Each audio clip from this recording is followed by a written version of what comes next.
It was just another day at Fifth Rock High School until Sarah's purse was taken from her desk in English class. It later turned up in her math class with some personal notes missing. These notes had been written by Sarah and her friend Tammy. In one of the notes, Tammy and Sarah had talked horribly about their math teacher. The person who took Sarah's purse showed the notes to the math teacher. The teacher took Sarah out of class and gave her 2 licks with a paddle. This is how teachers and principals disciplined students who disrupted class or school in 1992. The teacher didn't have to call the parent first to get permission. They simply just took the student out, spanked them, and stuck them back in class. If this had happened in schools today, the students would be put in either ISS, which is in-school suspension, or detention. The schools today can spank, but have to jump through hoops to get it done. In the Cedar Ridge High School Student Handbook, written by school officials on page 12, it tells us the school uses what is called progressive disciplining. This is where the student receives punishment on an increasing scale depending on the number of times they have been referred to the office. The school gives the student more chances before giving stricter disciplining, such as spanking the student. According to the Internet article Corporal Punishment in U.S. Schools, published by Corpun.com in 2007, there were only 19 states that use corporal punishment, and 3 of those states use it more frequently than others. This is why I want to persuade listeners that we desperately need to use corporal punishment more often than we do and without restrictions. The reason why teachers and principals should be able to use corporal punishment without limitations is because, according to the Internet article, 2 Ways to View Corporal Punishment in Schools by Jonathan Jarrett on September 8, 2010 from trendingeducation.com states that the ACT and SAT scores would be improved by having the disciplined kids being pulled out that are being disrupted, disciplined, and the ones that are smarter and understand and do not disrupt the class would not be distracted and could have a better learning environment. And then the disciplined kids would hopefully take heed to getting the spankings and not disrupt classes often, and they would come out ahead too and have better scores. The second reason is sometimes physical discipline is the only answer. Sometimes kids are so badly behaved that just the simple things of putting them in detention or having a talk with them by the principal will not get their point across, and so they would be better off just having a couple of licks on their hiney and sit back to class. The other reason is because parents don't and teachers should. Parents seem to think that some kids see their teachers as an influence more than their parents, and the teachers should spank them and maybe the kid would straighten up, where the parents, they wouldn't for the parents. In the Internet article Corporal Punishment in America Schools by Paul O'Brien and Margaret Shalom, reprinted in February of 1991 from slcsevere.org, states that corporal punishment in schools is time efficient and compared to the traditional methods, or the other methods that we have today, such as detention, ISS, OSS. Some of those could be issues that could be simply resolved with a couple of licks and put them back into class instead of them having to actually miss class. In the Holy Bible, today's new version, international version, copyright 2011, on page 1045, it states in Proverbs 13:24, "Those who spare the rod hate their children, but those who love them are careful to discipline them." In the Bible, it states that we discipline our kids because we love them.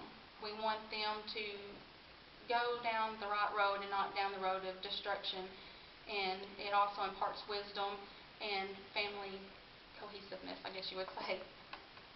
In relation to the reasons why we need to have corporal punishment is how the current methods of discipline are used are not getting the message across to students that our bad behavior will not be tolerated. These discipline methods like ISS, OSS, Saturday school, and detention used in schools today don't always work because, one, the kids don't want to be in class. That's the whole reason they disrupt class, is to get thrown into in-school suspension, where the teacher may let them talk, may let them sleep, may let them play for their cell phone, and then sometimes you do have a teacher that will enforce the rules, but it's not likely. Second, they know nothing will be done to them. The way some schools are in some states now, they have outlawed corporal punishment, so the teachers can't really do anything to them, and the students know that, and so therefore they're just going to keep on at the teachers until, they get, I guess, would be suspended, which could be taken care of if there again with just a simple couple of licks.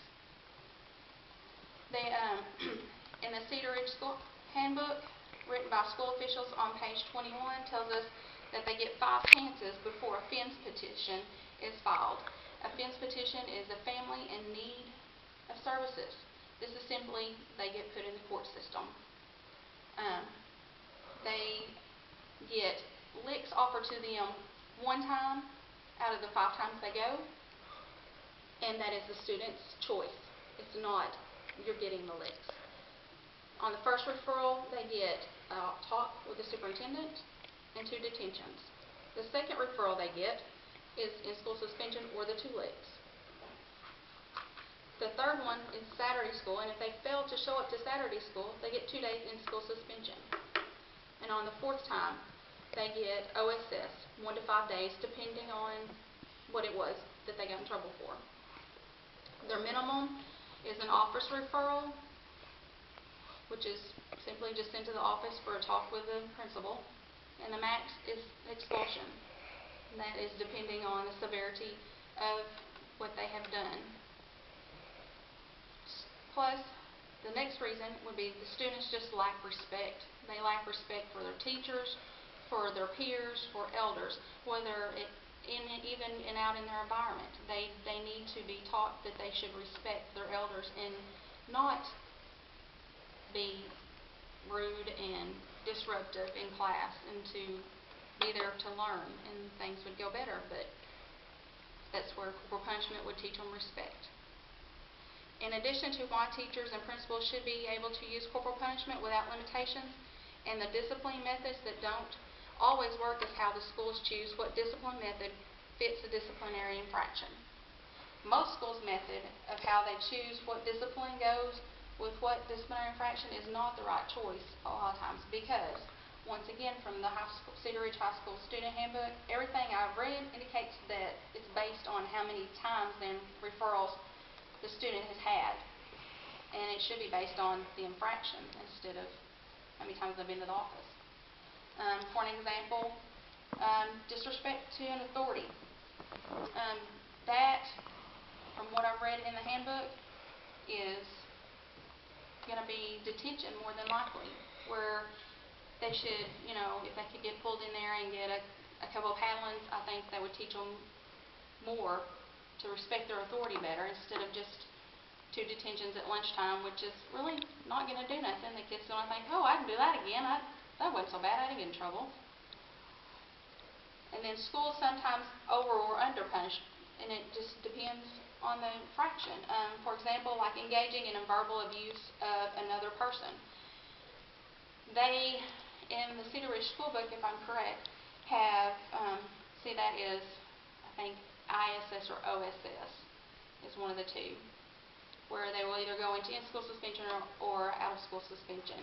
Where, and that would be, in my book, is maybe 4 or 5 licks to take care of that. That's just, once again, abuse, just disrespect for their peers and their fellow students.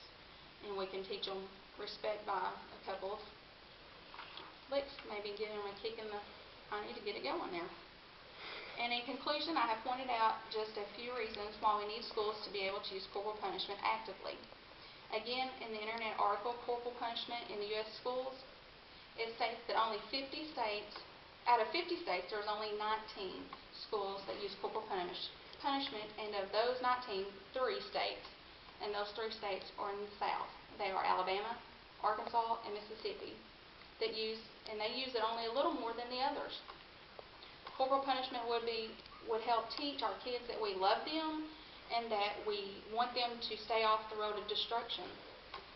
It will also teach them to respect people, that the authorities in school and out of school, just in general. However, society views corporal punishment as child abuse. Once again, from the internet article, 2 ways to view corporal punishment in schools.